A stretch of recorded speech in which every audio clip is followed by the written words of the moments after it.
20 to 30 gunshots. That's how many times someone pulled the trigger to kill a 28-year-old mother, her boyfriend, and her 5-year-old son on July 13, 2024, in Birmingham, Alabama. But here's what makes this case absolutely mind-blowing. As this young mother lay dying, bullets tearing through her body, she managed to do something that would expose her killer and send shockwaves through the investigation. While her 5-year-old son took his final breaths beside her, she found the strength to send one last message that would change everything. We're talking about an execution-style shooting, so brutal, so excessive, that when police arrived expecting a simple car accident, they found a scene that looked like a war zone. This wasn't just murder. This was overkill on a level that defies comprehension. Someone wanted these 3 people not just dead, but obliterated. The 911 call came in around 5 p.m. on what should have been a peaceful Saturday afternoon. "There's been a car accident in Echo Highlands," the caller reported, describing a blue Nissan Maxima that had apparently lost control and jumped a curb. Standard stuff for Birmingham police until they got close enough to see what had really happened. The vehicle wasn't damaged from impact. It was destroyed by gunfire. Bullet hole after bullet hole riddled the car, creating a pattern of violence so intense that investigators immediately knew they were dealing with someone who had completely lost control, or someone who had wanted to send a very specific message. Inside that bullet-riddled Nissan were 3 bodies: 28-year-old Arkia Berry, a beloved hairstylist who had built her life around caring for others and raising her son; Eric Ashley Jr., 28, her boyfriend whose life was cut short in the crossfire; and most heartbreakingly, 5-year-old Landyn Brooks, a little boy who loved football and was excited about starting kindergarten in just a few weeks. The positioning of the victims told its own story. Kia was found slumped across the center console, suggesting she had tried to shield someone or reach for something in her final moments. Eric was in the passenger seat, where most of the gunfire had been concentrated. Was he the primary target? And little Landyn, positioned in the back seat, had become collateral damage in someone's rage. This wasn't a robbery gone wrong. Nothing was taken from the vehicle. This wasn't a drive-by shooting targeting strangers. The evidence suggested these victims knew their attacker. This was personal, calculated, and executed with a level of violence that shocked even experienced homicide detectives. As investigators began processing the scene, collecting shell casing after shell casing, the questions multiplied. Who unleashes this kind of fury on a young family? What could a hairstylist and her 5-year-old son have possibly done to deserve such brutality? And how does someone fire up to 30 rounds at a vehicle in broad daylight and simply disappear? The weapon used was clearly high capacity, given the sheer volume of shots fired in what must have been a matter of seconds. The attack was so intense that neighbors reported hearing what sounded like fireworks or construction work. Nobody immediately recognized it as the sound of a family being executed. But the most shocking element of this crime wasn't discovered until investigators examined Kia's cell phone. What they found there would prove that even in the face of unimaginable terror, a mother's love and determination can transcend death itself. Her final act would ensure that her killer couldn't hide, couldn't run, and couldn't escape the consequences of turning a Saturday afternoon into a bloodbath. The Echo Highlands neighborhood, typically quiet on weekend afternoons, suddenly became the center of a homicide investigation that would grip Birmingham for months. Residents who had been enjoying their day were now witnesses to the aftermath of an execution that had claimed not just adults, but an innocent child whose only crime was being in the wrong car at the wrong time. Police cordoned off the area as forensics teams began the painstaking work of documenting every bullet hole, every shell casing, every drop of blood that might provide clues about who had committed this atrocity. The blue Nissan Maxima, once a family vehicle that had carried a mother and son on countless adventures, was now evidence in a capital murder case. This case has twists that will leave you speechless. Make sure to subscribe and let us know in the comments where you're watching from today. We love connecting with our true crime community. The investigation that followed would reveal layers of complexity that nobody could have predicted. Digital evidence, burning vehicles, and a manhunt that would span months, all triggered by the incredible final act of a dying mother who refused to let her killer walk free.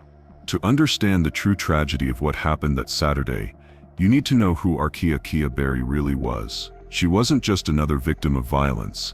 She was the heartbeat of her community, a woman whose hands could transform anyone's appearance and whose personality could light up the darkest room. Kia had built her reputation as Birmingham's premier hairstylist through years of dedication and an almost supernatural ability to understand exactly what each client needed. Her salon wasn't just a place where people came to get their hair done, it was therapy, gossip central, and a safe haven all rolled into one. Women would drive across town just to sit in Kia's chair because they knew they'd leave looking better and feeling like they could conquer the world. She was magic with hair, recalls Latasha Tate, one of her regular clients. But more than that, she made you feel beautiful inside and out. Kia had this way of making everyone feel like they were the most important person in the room. This wasn't just professional courtesy, this was genuine care, the kind that builds lifelong relationships and creates a network of people who considered Kia family rather than just their hairstylist. Her salon was always booked weeks in advance, not just because of her skill, but because spending time with Kia was an experience. She remembered every client's story, asked about their families, celebrated their victories, and offered shoulders to cry on during their struggles. In a profession built on making people look good, Kia had mastered the art of making people feel good. But as accomplished as she was professionally, nothing compared to her role as Landyn's mother. If you knew Kia, you knew that every conversation would eventually circle back to her son. She carried photos of him everywhere, shared stories about his latest adventures, and planned her entire schedule around his needs and activities. Landyn Brooks was everything you'd expect from an energetic 5-year-old boy. He lived for football, spent hours practicing his throws in the backyard, and had already announced his intention to play professionally when he grew up. His enthusiasm was infectious. He could turn a simple game of catch into an epic championship match, complete with commentary and victory celebrations. The upcoming school year had Landyn practically vibrating with excitement. Kindergarten represented the big leagues to him, a chance to make new friends, learn new things, and prove he was ready for real school. Kia had spent the summer preparing him, practicing writing his name, teaching him to tie his shoes, and fielding endless questions about what kindergarten would be like. Two peas in a pod, that's how Kia's cousin Anya Berry described their relationship, and anyone who saw them together understood exactly what she meant.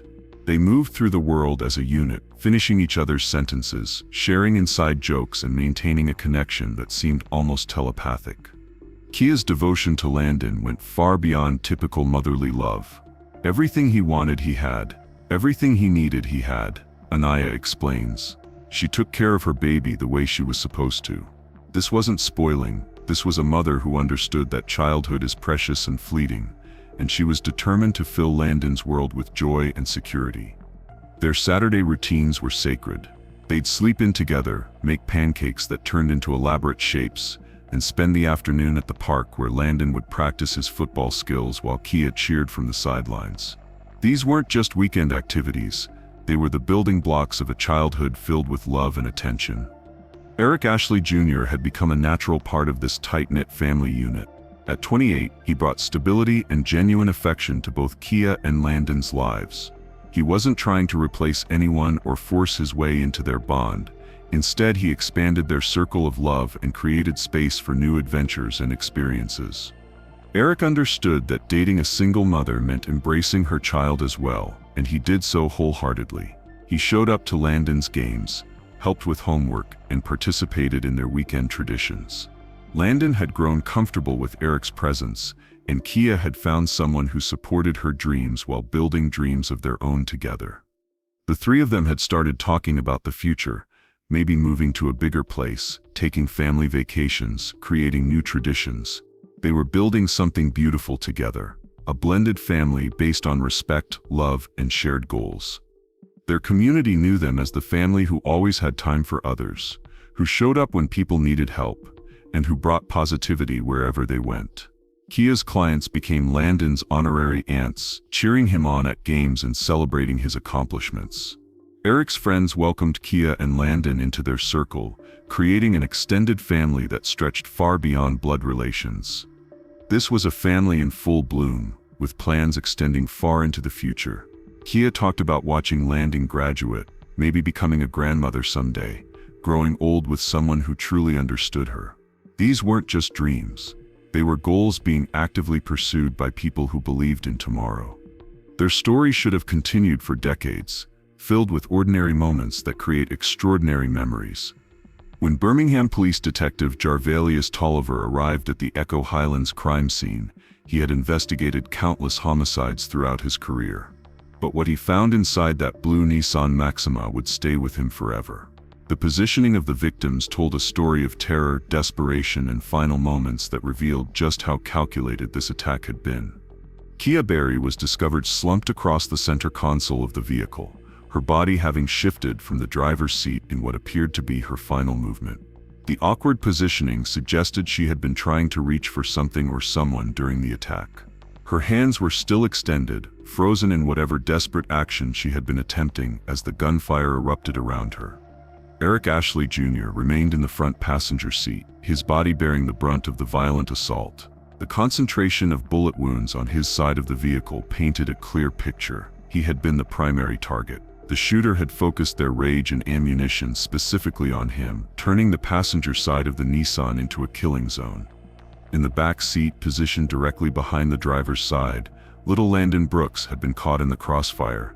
His placement in the vehicle suggested this had been a typical family outing, mom driving, boyfriend in the passenger seat, and son safely secured in the back. What should have been a protective arrangement had become a death trap. The forensics team began the meticulous process of mapping the crime scene, and what they discovered painted a picture of overwhelming violence. Between 20 and 30 shell casings were scattered around and inside the vehicle, evidence of sustained gunfire that had continued long past what would have been necessary to incapacitate the victims. The pattern of bullet holes revealed a methodical assault. While some shots had struck random areas of the vehicle, the majority were concentrated on the passenger side where Eric had been sitting. This wasn't spray and pray shooting. Someone had taken careful aim and fired repeatedly at a specific target with deadly accuracy. The trajectory analysis showed that the shooter had been positioned outside the vehicle, firing from multiple angles as they moved around the car. Some bullets had entered through the windows, others had punched through the metal doors and panels. The passenger side door looked like it had been used for target practice, with hole after hole creating a deadly pattern across the surface. Inside the vehicle, investigators found evidence of the victim's final moments. Blood spatter patterns indicated that at least one person had survived the initial gunfire and had time to move within the vehicle. The distribution of biological evidence suggested movement and possibly attempted escape or protection attempts. The weapon used had clearly been a high-capacity firearm, capable of rapid fire. The spacing between shell casings and the rapid succession of impacts suggested someone with either extensive firearms experience or someone who had simply held the trigger down and emptied magazine after magazine into the vehicle. But the crime scene extended beyond just the Nissan Maxima. Investigators quickly identified tire marks and additional evidence pointing to a second vehicle that had been present during the shooting.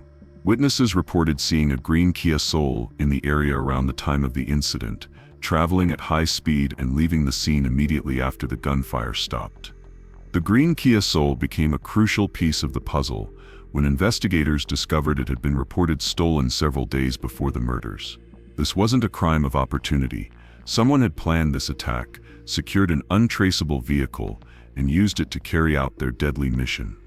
Even more telling was what happened to the green Kia Soul after the attack. The vehicle was discovered the following day, completely engulfed in flames in a remote area of Birmingham. Firefighters arrived to find nothing but a charred skeleton of metal and melted plastic. Someone had deliberately destroyed their getaway vehicle, eliminating potential DNA evidence, fingerprints, and any other forensic clues that might have linked them to the crime. The burning of the getaway car revealed a level of criminal sophistication that concerned investigators. This wasn't a heat-of-the-moment killing followed by panic. This was a planned execution with carefully considered evidence destruction. Someone had thought through every aspect of this crime, from acquisition of an untraceable vehicle to elimination of evidence afterward. Detective Tolliver's preliminary examination revealed additional disturbing details. The attack had lasted only minutes, but the psychological impact on the victims would have been immense. The sustained nature of the gunfire meant that at least some of the victims had time to understand what was happening to them, to experience terror and helplessness as death approached. The neighborhood canvass revealed that several residents had heard what they initially thought was construction noise or fireworks. The rapid succession of gunshots had been so intense and sustained that people couldn't immediately identify it as weapon fire. By the time anyone realized what they were hearing, the shooting had stopped and the green Kia Soul was already speeding away. Security cameras in the area captured fragments of the incident, showing the green vehicle's presence near the scene and its rapid departure afterward. While the footage wasn't clear enough to identify the shooter, it confirmed the timeline and provided visual evidence of the planned nature of the attack. The level of violence shocked even experienced investigators. This wasn't just murder, it was overkill on a scale that suggested either extreme rage or a desire to send a message. Someone had wanted these three people, not just dead, but obliterated. The level of planning behind this attack is absolutely mind-boggling. Hit that like button if you're as shocked as we are by the calculated nature of this violence, and tell us what you think could have motivated someone to plan such an elaborate and brutal execution. The crime scene analysis made one thing crystal clear. This was no random act of violence, no robbery gone wrong, no case of mistaken identity. Someone had specifically targeted this vehicle and its occupants with premeditated intent to kill. 3 days into the investigation, detectives were drowning in evidence but starving for answers. They had shell casings, bullet trajectories, witness statements, and security footage of a burned-out getaway car. But they didn't have the one thing that could crack this case wide open: a suspect. That changed the moment Detective Tolliver decided to examine Kia Berry's cell phone more closely. What he discovered would rewrite everything. Investigators thought they knew about final moments and a victim's capacity for justice. In her phone's message history, sent at the exact time the shooting occurred, was a single word that would transform this entire investigation: Jaco. The timestamp was unmistakable. As bullets were tearing through the vehicle, as chaos and terror consumed those final seconds, Kia Berry had somehow managed to grab her phone and send this one crucial piece of information to a friend. Not a goodbye message, not a cry for help, but the name of the person who was killing her family.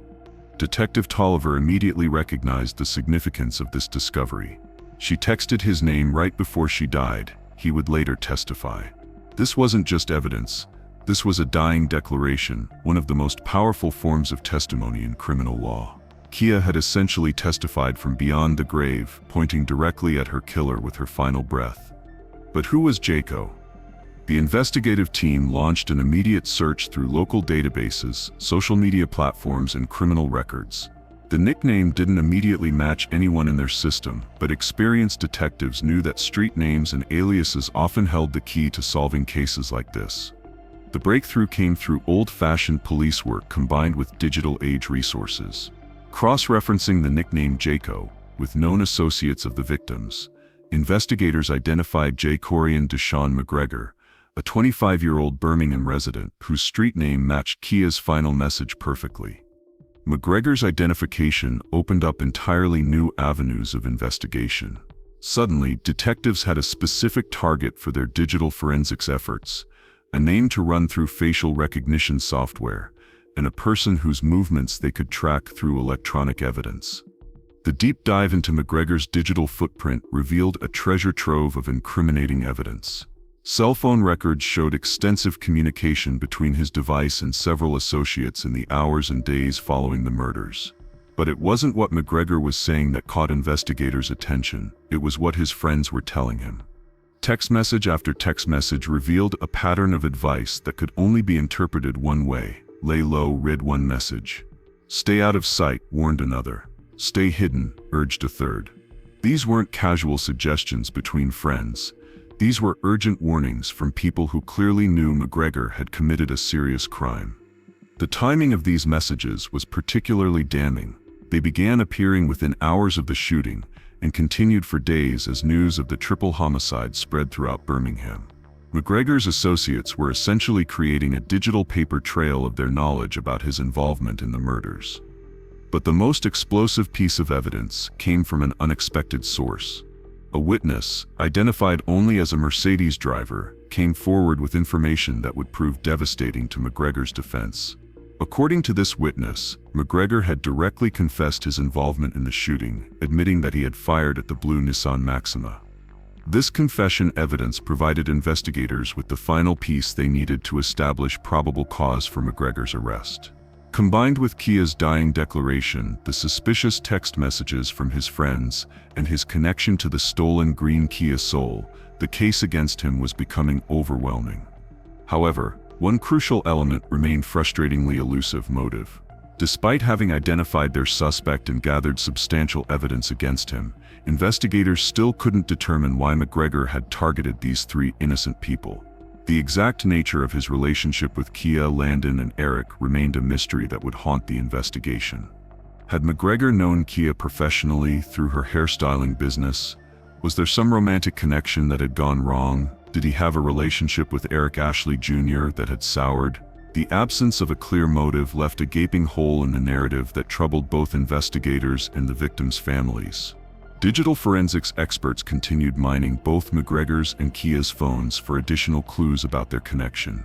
Social media profiles were analyzed, call logs were scrutinized, and text message histories were examined for any indication of previous contact between the suspect and victims. The investigation revealed that McGregor had been using multiple phones and social media accounts, a pattern consistent with someone involved in criminal activity who was trying to avoid detection. This digital sophistication suggested that the murders might not have been his first serious crime, raising questions about whether he had victimized others who simply hadn't been discovered yet. Meanwhile, the phone records also revealed McGregor's movements on the day of the shooting. Cell tower data placed his device in the vicinity of the crime scene at the exact time of the murders, providing additional technological evidence to support the human testimony and physical evidence already collected. The digital investigation expanded to include associates who had sent the warning messages to McGregor. Were they accessories after the fact? Had they helped plan the crime? Did they know about McGregor's intentions before the shooting occurred? Each new piece of digital evidence raised additional questions about the scope of this conspiracy. Most remarkably, the investigation revealed that Kia's final text message had been sent with incredible precision. Despite the chaos, despite the terror, despite being mortally wounded, she had managed to compose and send the exact information that would ensure her killer couldn't escape justice. This digital evidence painted a picture of premeditation and careful planning, but it also highlighted the extraordinary courage of a mother who refused to let her killer disappear into the shadows. For 7 agonizing months, Jacorrian McGregor remained a ghost. Despite having his name, his photograph, and overwhelming evidence against him, he had vanished from Birmingham like smoke. The U.S. Marshals Service Gulf Coast Regional Fugitive Task Force took over the manhunt, elevating this case to federal priority status. McGregor had proven himself to be far more cunning than investigators initially expected. He avoided his known addresses, stayed off social media, and seemed to have learned from his earlier digital mistakes. No cell phone pings, no credit card transactions, no sightings from informants. For months, it was as if he had simply evaporated. But fugitives always make mistakes, and McGregor's came on February 24, 2025. Acting on intelligence gathered through their extensive network, the U.S. Marshals located McGregor back in Birmingham, apparently believing enough time had passed for him to safely return to familiar territory. The arrest operation was planned with military precision. Multiple units positioned themselves around the target location. Escape routes were blocked, and backup teams stood ready. But when law enforcement moved in to make contact, McGregor immediately recognized the trap he had walked into. Instead of surrendering, McGregor made a desperate decision that would add additional charges to his already extensive legal troubles. He jumped into his vehicle and accelerated directly toward the law enforcement officers attempting to arrest him, striking a police car in his frantic attempt to escape. The collision disabled his vehicle, but didn't stop his flight attempt. McGregor abandoned the damaged car and took off on foot, launching into a desperate chase through Birmingham streets. Officers pursued him on foot, while aerial units tracked his movement from above, creating a coordinated net that would ultimately prove inescapable. The foot chase ended without dramatic confrontation. Surrounded and exhausted, McGregor finally surrendered to officers without further incident, bringing an end to his months-long flight from justice. But his capture would reveal even more disturbing information about the man accused of executing a family. Inside McGregor's vehicle, investigators discovered a stolen 9mm handgun, the same caliber weapon believed to have been used in the triple homicide. The presence of another stolen firearm suggested that McGregor had remained armed and dangerous throughout his time as a fugitive, potentially putting countless innocent people at risk. A deeper examination of McGregor's criminal history revealed a pattern of escalating violence that painted a troubling picture.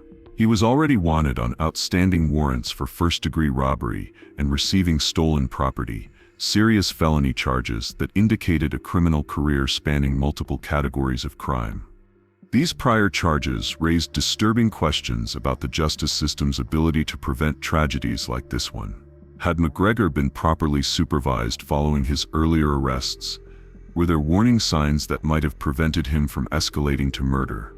The presence of an extensive criminal background suggested that the triple homicide might represent the culmination of a criminal trajectory rather than an isolated incident. Following his arrest, McGregor was formally booked on February 26, 2025, and charged with capital murder for the deaths of 2 or more victims. The capital murder designation meant he could potentially face the death penalty if convicted, a reflection of the extreme severity of his alleged crimes. McGregor was held in Jefferson County Jail without bond, ensuring he would remain locked up throughout the legal proceedings. The decision to deny bond reflected both the severity of the charges and his demonstrated willingness to flee from justice. On April 17, 2025, McGregor appeared for his preliminary hearing, where Detective Tolliver presented the accumulated evidence to a judge. The hearing served as the first public airing of the case details, allowing the community to finally understand the scope of the evidence against the accused killer. The judge's ruling was swift and decisive. There was sufficient evidence for the case to proceed to trial.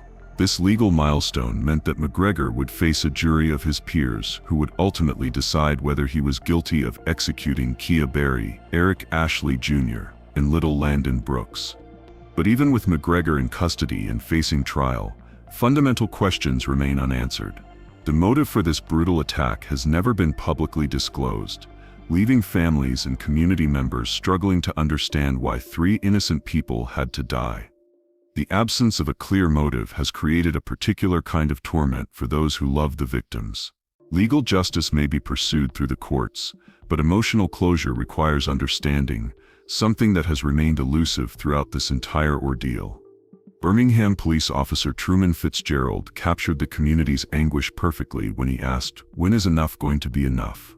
His words reflected not just frustration with this particular case, but with the broader epidemic of violence that continues to claim innocent lives throughout the city. The impact of losing Landyn Brooks particularly resonated throughout Birmingham. "When you have a child, it affects you differently," Officer Fitzgerald explained. "We have a small school-aged child that got caught up in the violence that's taking place in our city. Today, Kia and Landyn are remembered not as victims, but as the vibrant people they were." Friends and family continue to share stories about Kia's incredible talent as a hairstylist and her devotion as a mother.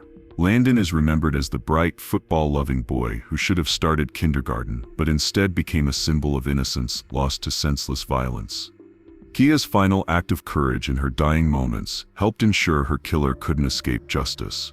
Subscribe for more cases like this, and share this video to honor their memory. What other cases would you like us to cover next? The legal proceedings continue, but the legacy of courage Kia Berry left behind ensures that her story will never be forgotten.